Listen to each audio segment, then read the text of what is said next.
माढा लोकसभेसाठी मोहिते पाटील समर्थक हे मोहिते पाटील यांच्या उमेदवारीसाठी भाजपमधून आक्रमक होते, तसेच त्यांची मागणी होती। परंतु भाजपने विद्यमान खासदार रणजितसिंह नाईक निंबाळकर यांना लोकसभेची जागा जाहीर केल्यानंतर मोहिते पाटील समर्थकांमध्ये कमालीची नाराजी दिसून येत होती।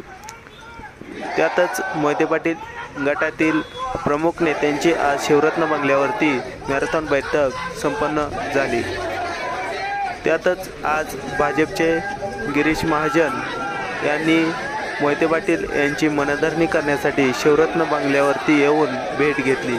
या भेटीदरम्यान झालेली चर्चा याची माहिती मिळू शकलेली नसली तरी मोहिते पाटील यांची मनधरणी करण्यासाठी गिरीश महाजन हे शिवरत्न बंगल्यावरती दाखल झाले होते। यावेळी मोहिते पाटील समर्थकांनी मोठ्या प्रमाणात घोषणाबाजी करत धैर्यशील मोहिते पाटील यांच्या नावाची मोठ्या घोषणाबाजी केलेली दिसून येत होती।